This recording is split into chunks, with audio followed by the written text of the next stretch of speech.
Welcome to the NoPo podcast, your home for non-political news, with your hosts, NoPo founder Vera Gibbons and media commentator Mitch Roschelle.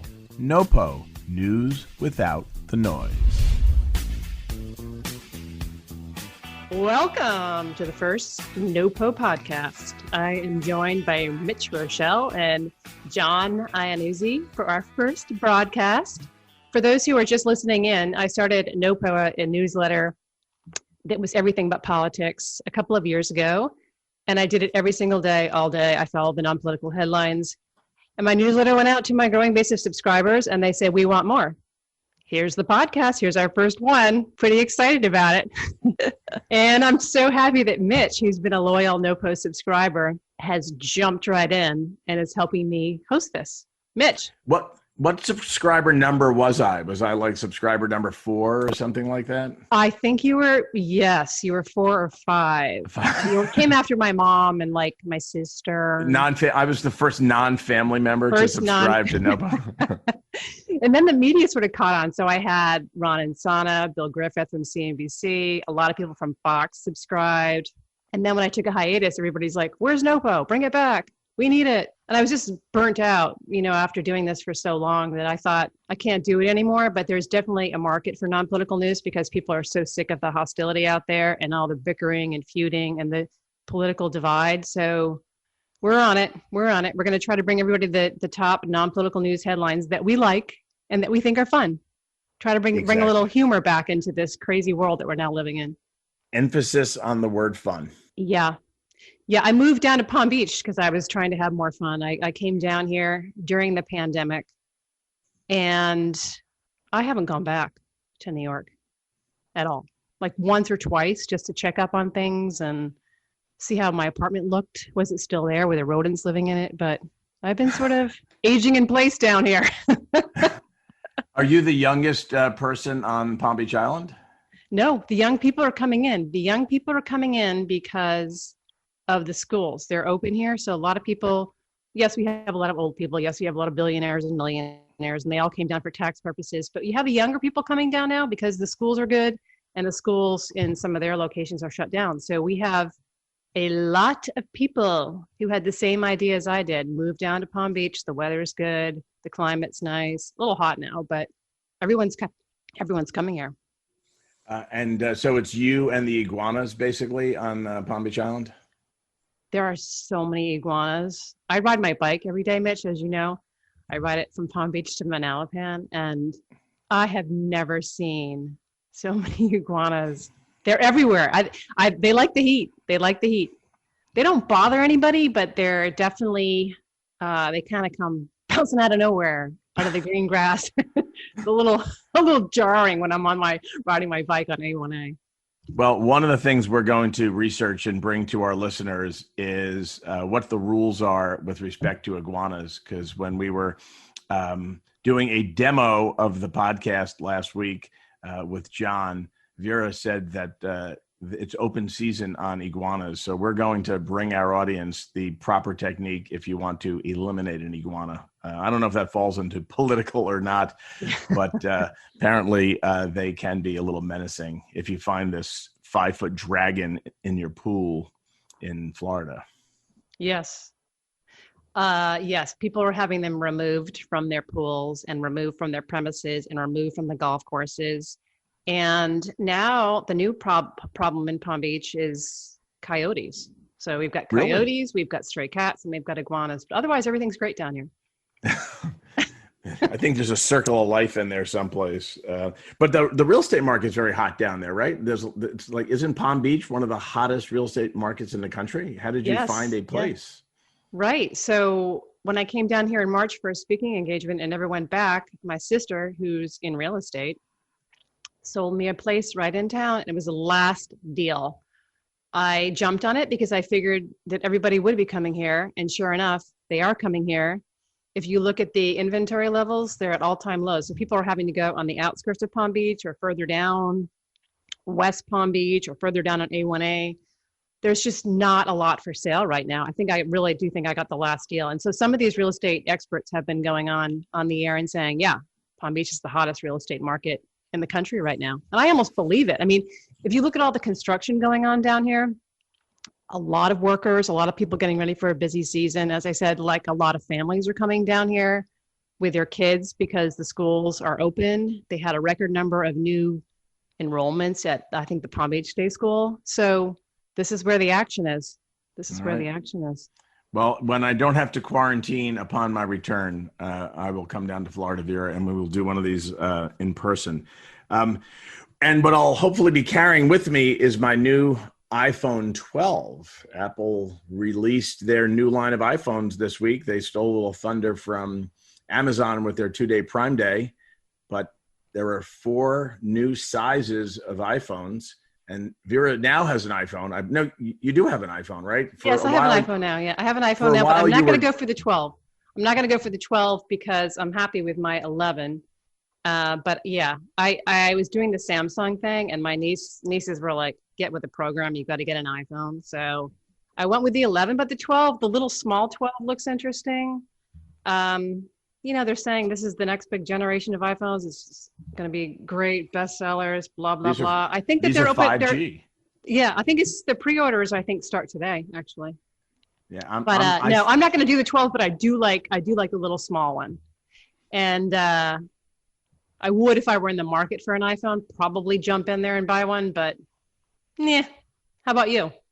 I'm still rocking the iPhone 8. I have the 8. So I'll hold out. Maybe I'll wait for the iPhone 13 before I get a new one.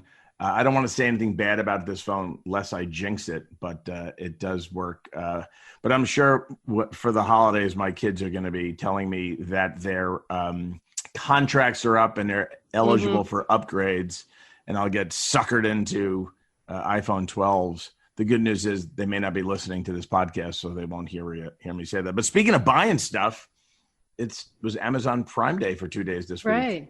What'd you buy, Vera? Did you buy that cool microphone? You didn't buy that cool microphone. Oh, this Yeti microphone? No, I got this before the sale. But yeah, this would have been a good purchase. So Amazon Prime Day, I looked at a few things online. I was thinking, maybe I should get like a elliptical that fits in my apartment and folds and goes underneath my bed, because no one's going to gyms anymore. So I looked at those. I poked around a little bit. I didn't actually buy anything, but I guess people did, because they're saying it was the biggest Amazon Prime Day ever, ever, ever, which is what they always say every year. They usually have it in July. I think it was 60% bigger than last year. If that's is that even possible? Yeah, exactly.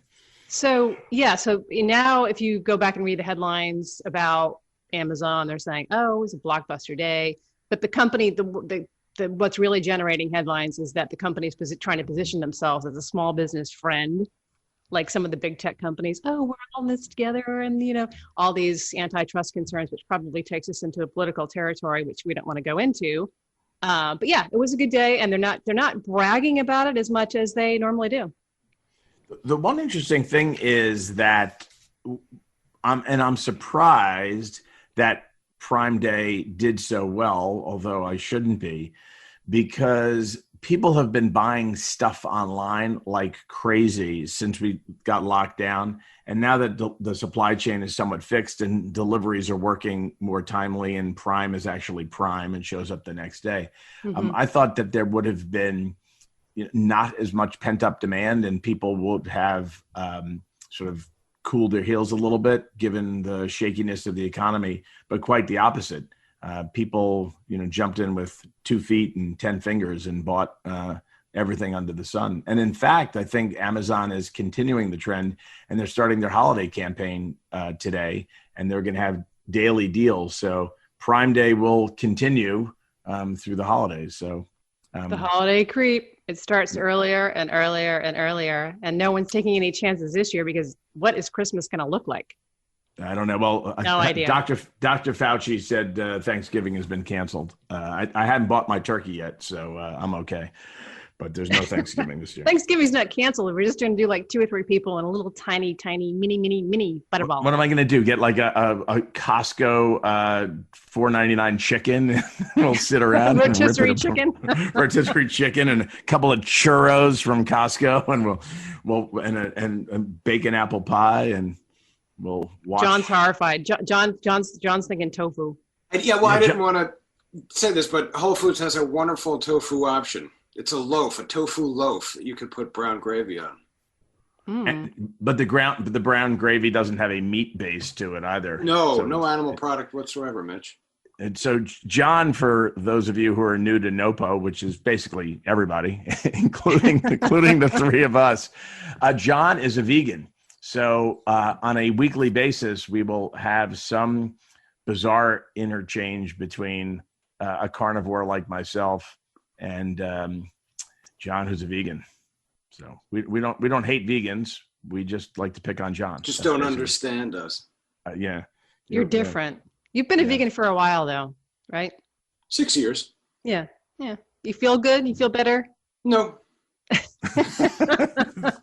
I did. No, I have a 2-year-old, so everything is out the window. I get 2-year-old colds. I get 2-year-old sleep patterns. That trumps any benefit that veganism would provide. One of the things we're going to do on the show is if a guest or one of the three of us brings up a topic that's political, we're going to sound a horn. But you did say you use Trump as a verb in that sentence.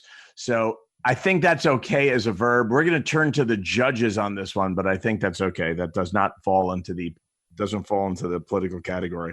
No, we're staying away from politics altogether. We're doing consumer, personal finance, health, wellness, fitness, diet, fashion, beauty, all the other stuff that the media isn't covering, and there's no political angle. We don't have a political agenda. We are just doing NoPo because we can all get along when we don't talk politics. But I have to tell you that honestly, I've worked in radio news for 20 some odd years. My skin is very thick when it comes to dealing with the deluge of depressing political news, but I think I finally reached a breaking point just this last week or two. The time for this podcast has never been better. Excellent. Well, tell all your friends, John, that the time has never been better. Vera, you said earlier something about buying an elliptical and stuffing it underneath your bed. I'm interested in how you could fold up an elliptical and fit it underneath your bed. But apropos of that, it seems like there's a lot going on in the Peloton Nordic Track world. There's recalls with Peloton, and Peloton is suing Nordic Track. Do you have either of those toys in your crib there in Palm Beach? I'm not a Peloton person. I ride my bike outside, but I know that Peloton has the addicts and they do it every day and they love it and they have their favorite instructors. So Peloton had a recall, 27,000 bikes recalled, injuries because of something wrong with the pedals. And then they also got hit with this Nordic Track lawsuit. So they're always in hot water, it seems. This was a patent infringement, copycat stuff. I mean, this is not new to Peloton. I feel like they're always dealing with Nordic Track and they're always fighting back and fighting. It's kind of like an uphill battle for Peloton, but I'm telling you, the stock keeps going up. I kind of wish I had jumped in there when it was like next to nothing. I think I saw it was up 350% this year. It's like $136, $37 stock, as I recall. So the market's sort of shrugging it off because everybody is working out inside on their Peloton. And more people will probably buy Pelotons as we get into the colder months. I mean, it'd be interesting to see sort of what happens to the Soul Cycle and the Barry's boot camps and some of these other ones that have taken their exercise programs outdoors. Is the cold weather going to kill off these companies completely? I mean, I know they're trying to promote digital products along the way and get people online, but I don't know. So I think more people will continue to exercise at home on the Pelotons, and that's if they're even exercising. I was out last night with my sister and we were saying some people have either gained weight during the pandemic or lost weight. Like, you know what's interesting? Short of walking into your bathroom and stepping on a scale, and we all have scales in our bathrooms, most people use other barometers for figuring out if they've put weight on. And my barometer is generally suit pants feel tighter. Right. And the problem is since the beginning of March, I haven't thrown a pair of suit pants on. And with the exception of jeans, the only thing that I've worn has been shorts, and something with an elastic waist. I did go long online buying a lot more sweatpants because I figured I'd need hipper looking sweatpants, but I've literally been wearing an elastic waist. There have been days when I don't, other than I've been walking my dog in pajamas. Like it's That's so not I don't good. really, That's not good. I don't really know. I haven't worn a suit. And the couple of times that at the very beginning, when I was still going into the city and doing TV in studio, I was still being shot from the waist up, so I was wearing jeans. So I don't know. I don't think I've literally worn a pair of suit pants since the beginning of March. So I don't know if I've lost weight. Maybe I should just get on a scale like a normal person. Speaking of losing weight, this is the most awkward segue ever. A man who probably is still the same weight as he was when I met him in 1983 is our first guest. For those of you who are new to NoPo, which is, again, everybody.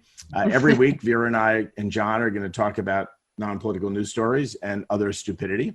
And then 3/4 of the way through the program, we're going to introduce a guest. So I am thrilled to introduce my longtime friend and no stranger to the world of media, Chris Cimino.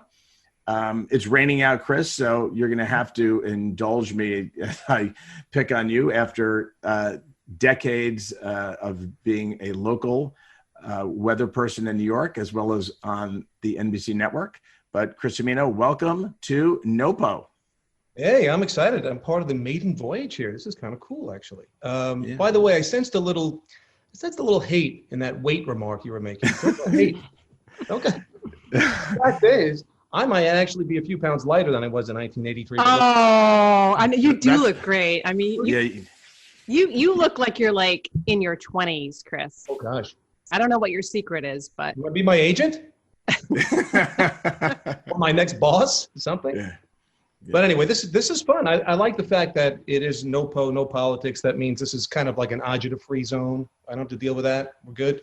mm-hmm. Yeah, it's totally agita free, and I'm going to give a shout out to my mother-in-law who watched you for years on WNBC in New York. They're now living in Florida, and she would comment that you continued to look young, and I looked like I was getting older. So,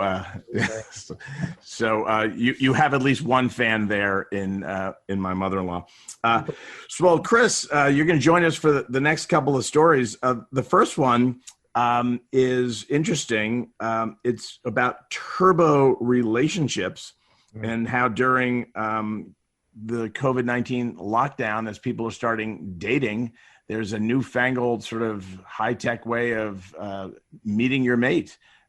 So I'm curious as to your reaction to what's going on for single folks in this crazy environment. Well, first of all, I'm hoping my partner isn't listening to this. She's not here right now. So whatever I say can't be held against me. I was trying to get a grip on what that really means, this turbo relationship. And the gist of what I could see was people are sort of thrown together in this time, or a combination of people having such a lack of socialization, they're latching onto whoever they're with at this time and taking that relationship a lot further than maybe they would have in the past when it was, open season, so to speak. Am I correct in assessing it that way? Yes. No, I think you are. Yeah. I have my niece, for example. She's now been living with her boyfriend in they're trying out different locations. They're going to Palm Springs for the month of January. They're in Maine right now. Talk about turbo relationship. They went from just, separate cities, Boston and New York, to boom, living together, cooking together, being a couple. So the whole thing about this turbo relationships is just like you said, Chris, people are either like fast forwarding a relationship to the point where a lot of friends now are getting engaged or thinking about getting engaged or moving in together because people are thinking, I don't know, like maybe this is it. And then on the flip side, you have people who don't want to keep dating different people because of safety issues. So if you find someone you like, you're like moving in together. Like that's it. I mean, it's. So we're going to shelter in place with the one we may or may not love. And if we decide we love them, we're going to stay together.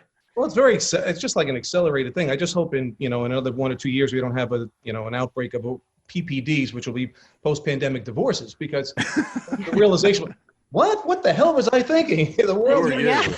Who are you, and why is your stuff in my drawer? Exactly. That could happen. But I mean, there could be a positive out of this as well. But and I'm also wondering, from something like this, is there going to be a baby boom, or maybe just the opposite? Because if people are stuck home with their kids in the house all day, maybe there's no chance to make another baby. I don't know. But I saw statistics today showing that a lot of women, millennials, they're putting off having babies now, specifically because of the pandemic. They don't want to bring a child into this world. Well, I could see where that could come from, certainly. Yeah. Well, they're definitely bringing, not one of our stories that we're going to cover, but they're definitely bringing dogs into this world, because the adoption rate of rescues is through the roof. And those puppy mill places, which I'm not a fan of, they are pumping them out like puppies, no pun intended. And the stores that retail dogs are raising the prices of dogs by about 50%. So there's definitely room in people's homes for at least one furry addition.